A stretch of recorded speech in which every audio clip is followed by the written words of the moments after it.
13/8/2025 তারিখে সিদ্ধিরগঞ্জ থানার DND lake পাড়ের পানিতে একটি অজ্ঞাতনামা লাশ পাওয়া যায় সকাল 8:30 ঘটিকায়। সিদ্ধিরগঞ্জ থানা পুলিশ উক্ত লাশ নিজেদের হেফাজতে নেওয়ার পরে এই লাশটির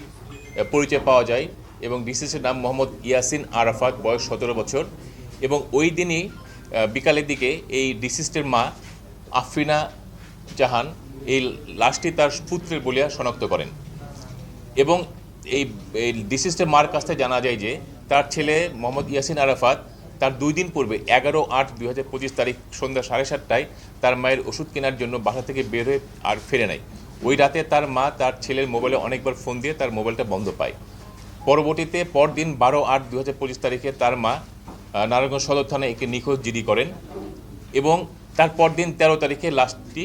এই সিদ্ধিরগঞ্জের ডিএনডি লেক পাড়ে আবিষ্কৃত হওয়ার পরে তার মা এই লাশটি তার ছেলে সন্তান হিসেবে চিহ্নিত করার পরে এবং এই লাশটির ময়নাতদন্ত রিপোর্ট পাওয়ার পরে তার মা বাদী হয়ে সিদ্ধিরগঞ্জ থানায় একটি হত্যা মামলা দায়ের করেন। বিভাগ নারায়ণগঞ্জ গত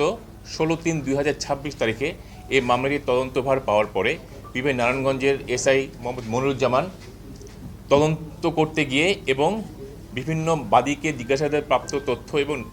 বিভিন্ন ধরনের তথ্য প্রযুক্তিগত তথ্য বিশ্লেষণ এবং গোয়েন্দা তথ্যের ভিত্তিতে এই হত্যাকাণ্ডের ঘটনার সঙ্গে জড়িত মূল আসামি মোহাম্মদ আজিম হুসাইনকে গত 5/5/2026 তারিখে ঢাকার ডেমরা থানা থেকে বিকাল দুপুর 3টায় তাকে গ্রেফতার করা হয়। উক্ত আসামি মোহাম্মদ আজিম হুসাইন এই ডিসিস্ট ইয়াসিন আরাফাতকে হত্যার বিষয়ে তাকে নির্ভীকভাবে জিজ্ঞাসাবাদ করলে সে উক্ত হত্যাকাণ্ডের সঙ্গে জড়িত থাকার কথা স্বীকার করে এবং এই হত্যাকাণ্ডে তার সহযোগী অন্যান্য আসামিদের সম্পর্কে গুরুত্বপূর্ণ তথ্য প্রদান করার পরে উক্ত তথ্য যাচাই বাছাই করার পরে পরদিন অর্থাৎ 6/5/2026 তারিখে অপর আসামি ফয়সালকে ঢাকার শনির আখড়া এলাকা থেকে পরদিন সকাল 10 ঘটিকায় গ্রেফতার করা হয়। এই দুই আসামি অর্থাৎ আজিম হোসেন এবং ফয়সালকে নিরীহভাবে জিজ্ঞাসাবাদ করলে তাদের আরও গুরুত্বপূর্ণ তথ্যের প্রেক্ষিতে এই হত্যাকাণ্ডের সঙ্গে জড়িত অপর আসামি নুসরাত জাহান মিমকে একই দিন অর্থাৎ 6/5/2026 তারিখে রূপগঞ্জের বরাবো এলাকা থেকে গ্রেপ্তার করা হয়। আসামি নুসরাত জাহান মিমের ব্যবহৃত মোবাইল ফোনটি আমরা ফরেন্সিক্যালি পরীক্ষা করে দেখতে পাই যে এই নুসরাত জাহান মিম হচ্ছে আসামি আজিম হোসেনের স্ত্রী। এই নুসরাত জাহান মিমের সঙ্গে ইয়াসিন আরাফাত নামে একটি ছেলের সাথে তার পরকীয় সম্পর্ক ছিল বলে আমরা এই নুসরাত জাহান মিমের মোবাইল ফোনটি ফরেন্সিক্যালি নিজেরা পরীক্ষা করে আমরা বুঝতে পারার কারণে নুসরাত মিমকে যখন জিজ্ঞাসাবাদ করি আমরা তখন সে স্বীকার করে যে ইয়াসিন আরাফাত নামক একজন ব্যক্তির সঙ্গে তার পরকীয় সম্পর্ক ছিল এবং এই ইয়াসিন আরাফাত নামক ছেলের সঙ্গে তার পরকীয় সম্পর্কটি তার স্বামী আজিম হুসাইন এই ডিসিস্ট ইয়াসিন আরাফাতকে হত্যার 1 মাস পূর্বে আজিম এই বিষয়টি অবগত হয় তার স্ত্রীর মোবাইল ফোনকে দেখতে পেয়ে এবং আজিম হোসেন তার স্ত্রী মিমকে এই ইয়াসিন আরাফাতের সাথে তার কী সম্পর্ক এটা নিয়ে তাদের মধ্যে মারাত্মক রকমের দাম্পত্য কলহ সৃষ্টি এবং ঝগড়া বিবাদ শুরু হয়ে যায়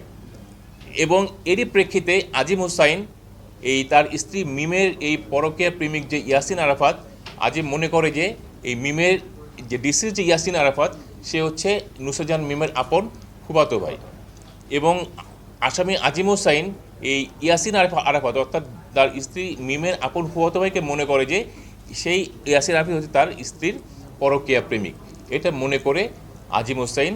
এই ইয়াসিন আরাফাতকে অর্থাৎ ডিসিস ইয়াসিন আরাফাতকে হত্যার পরিকল্পনা করে এবং এরই পরিপ্রেক্ষিতে ধারাবাহিকতায় এই আমাদের আসামি আজিম হোসাইন তার বন্ধু ফয়সাল এবং অজ্ঞাত আরও 2-3 জন আসামিকে নিয়ে গত 11/8/2025 তারিখে এই ডিসিস্ট ইয়াসিন আরাফাত যখন তার মায়ের জন্য ওষুধ কিনতে বাইরে বের হয় তখন তাকে কৌশলে একটি সিএনজিতে করে তাকে প্রথমে আমাদের সিদ্ধিরগঞ্জে পাসপোর্ট অফিসের পাশে নিয়ে আসে, সেখান থেকে শিউ মার্কেটে নিয়ে যায়, সেখান থেকে আরও 2 জন আসামিকে উঠিয়ে তারা 4-5 জন মিলে আমাদের ভিকটিম ডিসিস্ট ইয়াসিন আরাফাতকে এই সিদ্ধিরগঞ্জের ডিএনডি লেক পাড়ে নিয়ে গিয়ে তাকে গামছা দিয়ে শ্বাসরোধ করে তাকে হত্যা করে এবং এই লাশটি গুম করার উদ্দেশ্যে তারা এই ডিএনডি লেকের পানিতে লাশটি ফেলে তারা সবাই যার যার মতো বাসায় চলে যায়। আসামি আজিম হোসাইন গত 6/5/2026 তারিখে বিজ্ঞ আদালতে স্বীকারোক্তিমূলক জবানবন্দি প্রদান করেছে এবং এই ঘটনার সঙ্গে অন্যান্য আসামিদের নাম জড়িয়ে তিনি জবানবন্দি প্রদান করেছেন এবং অপর 2 আসামি অর্থাৎ ফয়সাল এবং নুসরাত জাহান মিমকে আমরা গত 6/5/2026 তারিখে বিজ্ঞ আদালতে সোপর্দ করে বিজ্ঞ আদালত এই 2 আসামিকে পুলিশ রিমান্ড মঞ্জুর করেন, 3 দিনের পুলিশ রিমান্ড মঞ্জুর করেন এবং অদ্য আমরা এই বাকি 2 আসামিকে আমরা বিজ্ঞ আদালতে প্রেরণ করব এবং এই 2 আসামি অর্থাৎ ফয়সাল এবং নুসরাত মিম এই হত্যাকাণ্ড অর্থাৎ ডিসিস্ট ইয়াসিন আরাফাত হত্যাকাণ্ডের বিষয়ে আরও অনেক গুরুত্বপূর্ণ তথ্য প্রদান করেছে, যেগুলো আমরা যাচাই বাছাই করছি এবং এই হত্যাকাণ্ডের সঙ্গে জড়িত আরও যে সিএনজির ড্রাইভার এবং অন্য যে 2-3 জন আসামি আছে তাদেরকে আমরা গ্রেফতার করার জন্য আমরা অভিযান চালু রেখেছি। মূলত এই মূল আসামি অর্থাৎ আজিম হোসাইন তার স্ত্রী নুসরাত মিমের এই পরকীয়ার সম্পর্কে ক্ষুব্ধ হয়ে মিমের যে পরকীয়ার প্রেমিক ইয়াসিন আরাফাত সে ভেবেছিল তার আপন ফুয়াতো ভাই ডিসিস্ট ইয়াসিন আরাফাতই হচ্ছে মিমের পরকীয়ার প্রেমিক। এই ক্ষোভ থেকে সে আমাদের ডিসিস্ট ইয়াসিন আরাফাতকে সে গত 11ই আগস্ট 2025 তারিখে সে কৌশলে ডেকে নিয়ে গিয়ে এই ক্ষোভ থেকে হত্যা করে এবং এই সংক্রান্তে ইয়াসিন আরাফাতের মা বাদী যিনি যে মামলাটি করেন মামলাটি বর্তমানে আমাদের কাছে তদন্তাধীন রয়েছে এবং আমরা আশা করছি খুব শীঘ্রই আমরা মামলাটি তদন্ত কার্যক্রম শেষ করে আমরা প্রকৃত আসামিদেরকে যারা যে 2 দিন বাকি আছে তাদেরকে গ্রেপ্তার করে আমরা বিজ্ঞ আদালতে সোপর্দ করতে পারব।